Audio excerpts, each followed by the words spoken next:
ऐकण्याची सवय लागते. संगीत वगैरे हे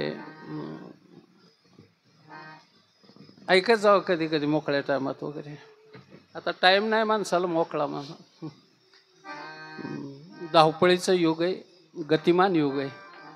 या काळात जन्म झाला आपला म्हणजे तसं नशिबवान आहेत आपण आणि उदासही आहेत. नशिबान एवढ्यासाठी की काही चांगली माणसं जीवनात भेटतात, तो एक आनंद मिळतो. आणि उदास एवढ्यासाठी की विकृतांचीही भेट कधी कधी होते. ज्ञानाच्या भोवती दोन वलय फिरत असतात. एका वलयाला तोडायचा असतो तो चक्रव्यूह, आणि एकामध्ये प्रवेश केल्यावर पुन्हा निघण्याचा प्रयत्नच करायचा नसतो, त्याच्यातच आराम राहायचा. देवत्व येईपर्यंत प्रयत्न करायचा या मायावी चक्रव्यूहाचा तोडण्याचा. पण ते प्राप्त झाल्यावर पुन्हा बाहेर निघायचं कशासाठी? त्याच आनंदात, आनंदाच्या डोही आनंद तरंग. आनंद हाच शेवटचा टप्पा आहे. याला ज्ञान पाहिजे, याला बुद्धी पाहिजे. पण मी मगा एक वाक्य वापरलं की बुद्धिवंताच्या, ज्ञानी माणसाच्या, विद्वानाच्या विरोधात कधी जाऊ नये. कारण ते अशी एखादी खेळी खेळतील की आपलं सार सर्वस्व नष्ट होईल एका क्षणामध्ये. त्यांची एक प्यादी आपला वजीर मारल्याशिवाय राहायची नाही. एक पण प्रयत्नाची शिकस्त करावं लागते त्यांना बी. रात्री मॅच होती दक्षिण आफ्रिकेबरोबर भारताची.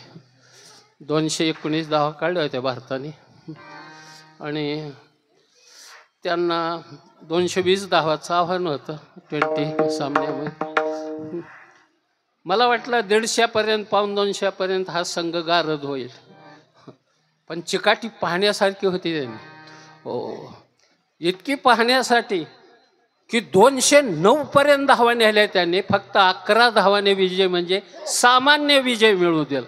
विजय मिळवताना सुद्धा लढणारा सुद्धा असा पाहिजे की त्याला शेवटच्या क्षणापर्यंत 2 षटकार एखाद्याने हाणले असते की पारडं तिकडं बिघडलं असतं, बदललं असतं. पारडं कळतं का मी काय बोलतो ते?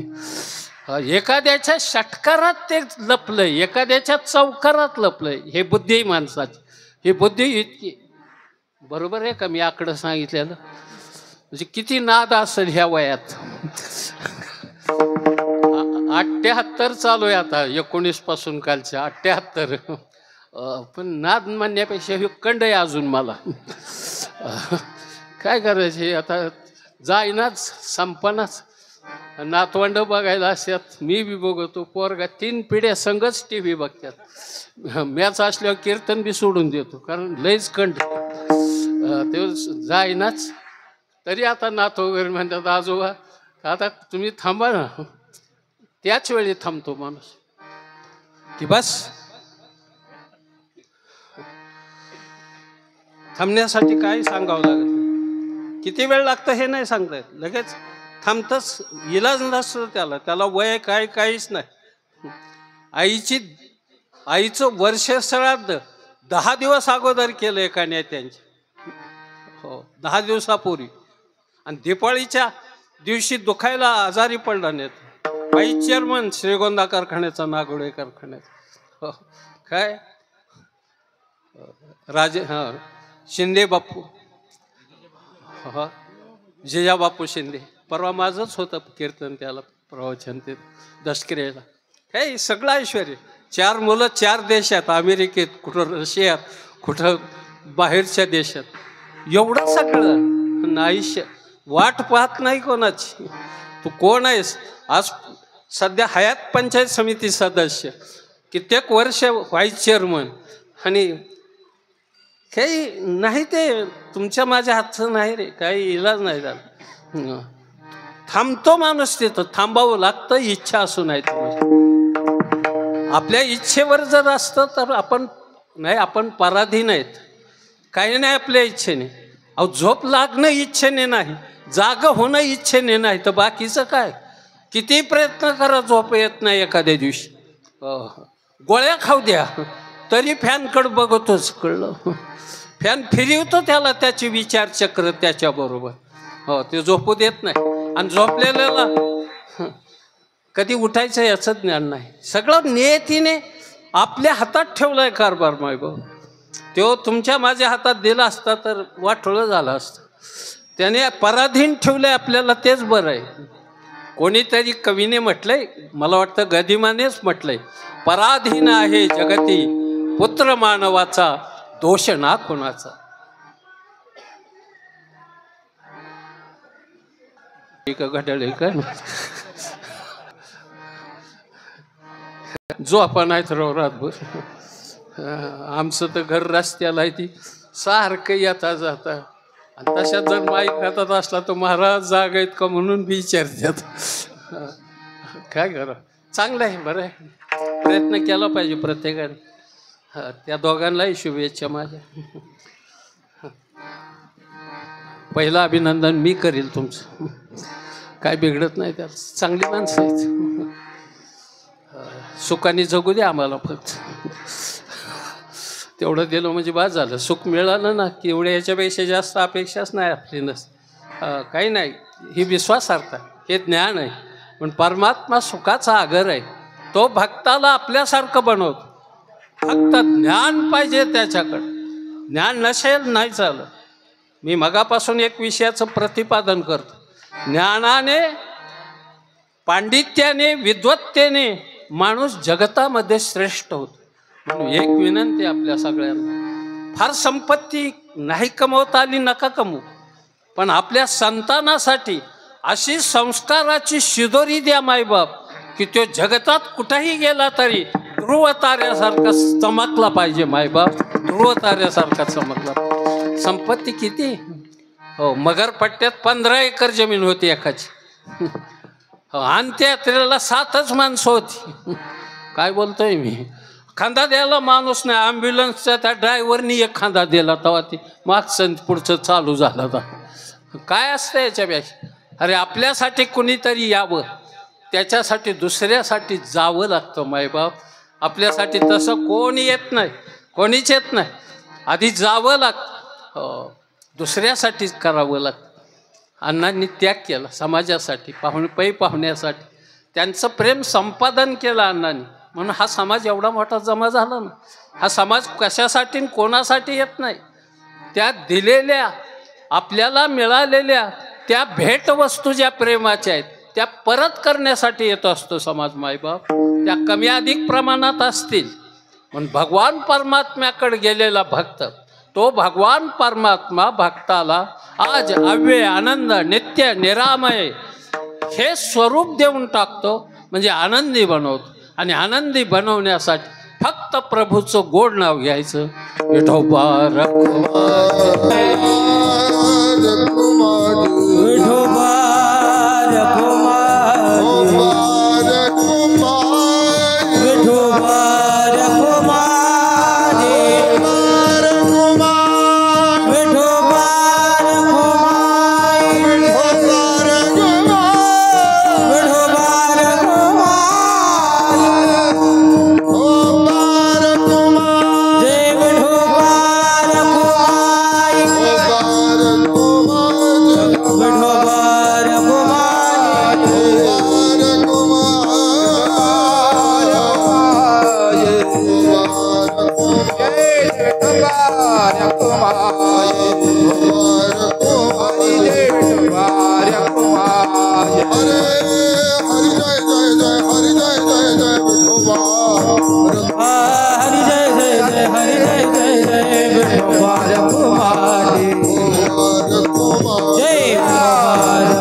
जीवनाचा एक पैलू मी आपल्यासमोर मांडण्याचा प्रयास केला. इथं घेऊन यायची फक्त फुलं. आणते.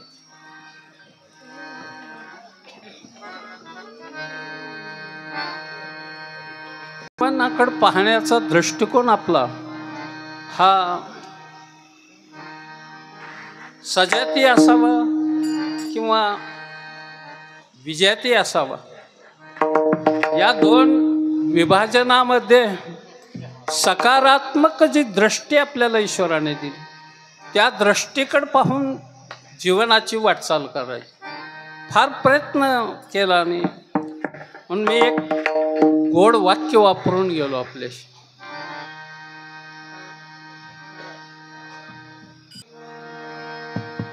या ना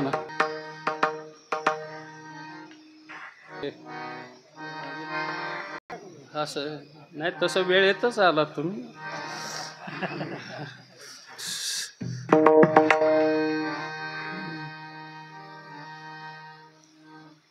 ज्ञान नावाची जी गोष्ट आहे ना ती कधी पराजय स्वीकारत नाही. ते विजय होण्याच्या दृष्टीने वाटचाल करते ज्ञान. आणि अज्ञान थोडं जरी असलं तरी ते दुःखाच्या खाईत माणसाला घालवत असतं. एक फार मोठं नाव आहे ज्याची विद्वत्ता ज्याचं ज्ञान महाराष्ट्राने नव्हे तर विश्वाने अनुभवलं, ज्यांची काव्य दृष्टी त्याच्यातली बोल नका आजी राहू दे राव त्याचं दिंड आहे का ती बाकीची करते लोक ही आहेत मोकळी माणसं ती. हे तुमचा दोष नाही, दम निघत नाही. ही गरीबी असं नाही बोलली नेपाली होत नाही. ह्याच्यापेक्षा मी कधी तो विचारही केला नाही माझ्या जीवनात. हा बोल नका आता तसं ध्यान ह्या विषयाबद्दल बोलतोय. हाय आहे मी घड्याळ लावूनच येतो तिकडून. मला सांगावं लागत नाही, वेळेचा बांधील असतो मी माणूस. येण्या कार्यक्रमाच्या आधी 20 मिनिटं हजर असतो. काय ना चुकीचं आहे का बरोबर आहे काय अंग असं म्हणलं आवाज खाली पार्ट्या धरून बसा.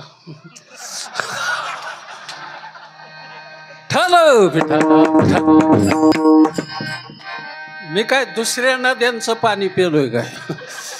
मला कर्जत जामखेड नद्या सगळ्या पाठायच्या. कोणता प्रवाह कोणीकडे वाहतोय, कधी वाहतोय, कुठं थांबतो, रातचं दिशा कोण कोण बदलतं, हे सगळं दयानंद महाराजाचं पाठ आहे.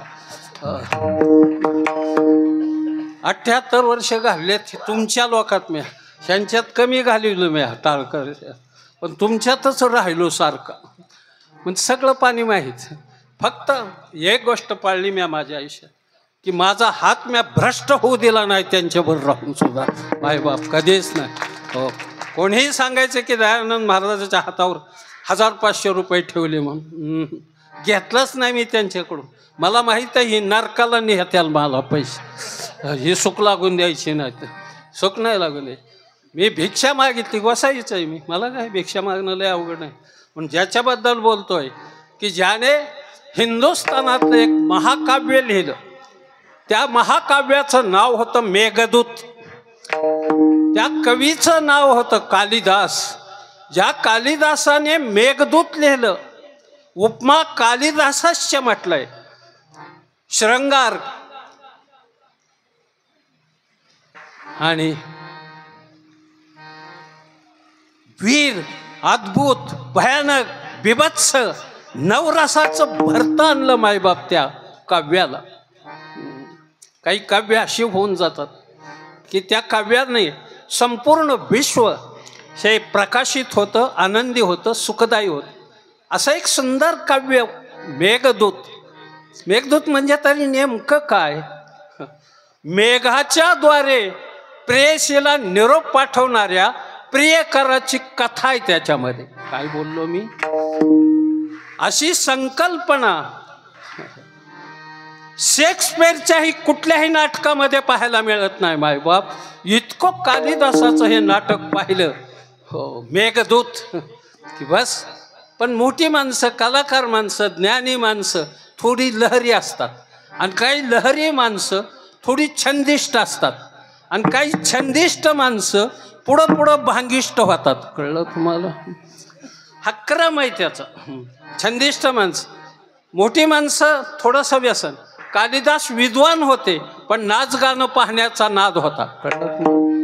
ते त्यांच्या ह्याला शोभत नव्हतं, त्यांच्या मोठेपणाला, त्यांच्या कीर्तीला, त्यांच्या ज्ञानाला, पण छंद आहे ते. राजा भोज होता, त्या भोजराजाने कालिदासाला समजायचा प्रयत्न केला, पण तो ऐकत नसायचा. मग या कालिदासाची खोड मोडावी म्हणून भोजराजा त्या कळवातनीच्या घरी गेला, आणि गेल्यावर त्याने कळवातनीने हात जोडला. त्या नर्तकीने म्हटली, राजा आपण. म्हणला, कालिदास तुझ्याकडे येतो? ती म्हणले, रोज. काय देतो? 5 रुपये, दौलत जादा. तू काय करते? एक गाणं म्हणते आणि तेवढं नाचते त्या गाण्यावर, याच्यापेक्षा आमचा संबंध नाही. तो लगेच गाणं संपलं, निघून जातो. माझं नृत्य संपलं. ते म्हणलं, 5 रुपये? हो 5. हे 500 रुपये घेत त्या काळात तुला, पण त्याला मुंडन केल्याशिवाय आज गाणं ऐकू देऊ नको. त्याने केस राखलेली होती माझ्यासारखी. पैसे मिळल्यावर काय त्याला, त्या वारांगणाच आहेत, वेश्याच आहेत, ते काही बदलायला वेळ लागतो का? पैसे मिळाले की कोण बदलत नाही.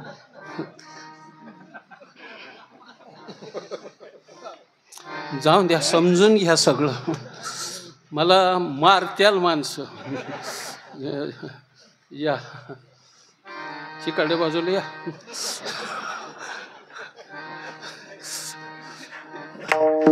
एक अभिमान आहे, एक आनंद आहे मला की निदान सुख दुःखात आमच्याकडे एकत्र येतात. एवढं मोठे पण आहे. ही संस्कृती आपली फार मोठी. या संस्कृतीला जतन करायचं. 500 रुपये घेतला त्या बाईने, आणि संध्याकाळी कालिदास आला, दारावर थाप मारली की ते म्हणले, मी आज गाणार नाही आणि नाचणारही नाही. ते म्हणला, पण का? ते म्हणले, मग तुम्हाला जर नाच गाणं पाहायचं असेल तर मुंडन करून यावं लागेल. ते म्हणलं, एवढंच? लगेच कालिदास माघारी फिरला, बॉम्बे हेअर कटिंग सलूनमध्ये चम्मनच करून आला. काळी 2लाच त्यांनी टॉंग टॉंग डोकं वाजवलं. बस प्रवेश झाला. तिने नाचलं, गायलं. ह्याने ठरल्याप्रमाणे 5 रुपये दिले त्या बाईला, आणि कमरेला कट्यार आणलेली होती कालिदासाने स्वसंरक्षणार्थ. ती कट्यार काढली, खसकरने तिचा हात धरला. म्हणला, घे देवाचं नाव, तुला जिवंत ठेवत नाही आता. ती म्हणली, पण म्या काय गुन्हा केला? मला माहीत आहे म्हणला, कुणाचं तरी डोकं तुझ्या डोक्यात शिरल्याशिवाय माझ्या डोक्याचा गोंधळा झाला नाही. माझं जे चेम्मन झालं ही तुझी बुद्धी नाही, ही कुणाची तरी बुद्धी, आणि त्या बुद्धीने तू फिरलाय. ते म्हणले, राजाने 500 रुपये दिले तर त्याच्यामुळं मी हे काम केलं. 1000 रुपये घे, पण ही बातमी राजाला गाढवासारखं ओरडल्याशिवाय सांगू नको म्हटलं. तिला काय पुन्हा 500 भेटलं, बदलला. पक्ष नाही म्हणणार मी, ह्या टाईम सीझन नाही आता ते म्हणण्यास. बदलला घडी. बदलल्याबरोबर ती बाई बदलली. 1000 रुपये मिळाले. ते राजा आला, कालिदास निघून गेले. दारावर थाप टाकल्यावर ती म्हटली, मी सांगणार नाही काय घडलं. ते म्हणला, का नाही सांगणार? तुम्हाला ऐकायचं असेल तर गाढवासारखं तुम्हाला 2दा ओरडावं लागेल. भवताली कोणी नव्हतं, रात्र होती, आणि ते राजा होता, लहरी होता. बोहा बोहा करून 2-3 बाऱ्या गाढवासारखं ओरडलं. तिने दार उघडलं, म्हणले, तुमचं काम केलं म्हणले, मुंडन केलं म्हणले कालिदासच. राजाने दुसऱ्या दिवशी दरबार भरवला आणि पालखी पाठवून कालिदासाला दरबारात आणलं, आणि बसल्यावर संस्कृतमधून विचारलं, किम पर्वणी मुंडनम, अशी कोणती पर्वणी होती की तू मुंडन केलंस?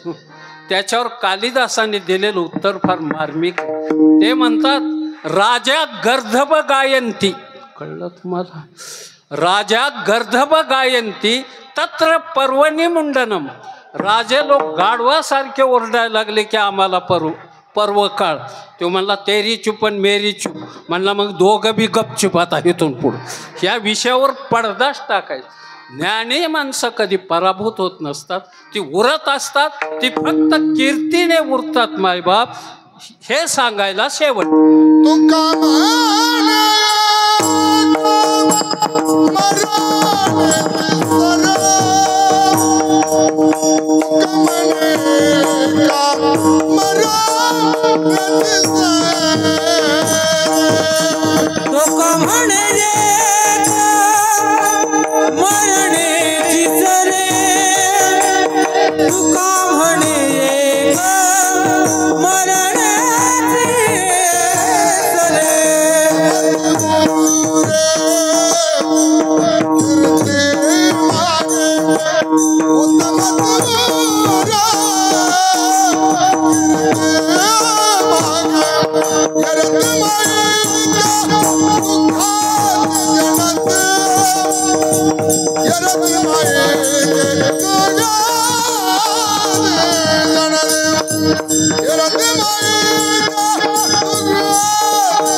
उत्तमाची उरे कीर्ती मागे.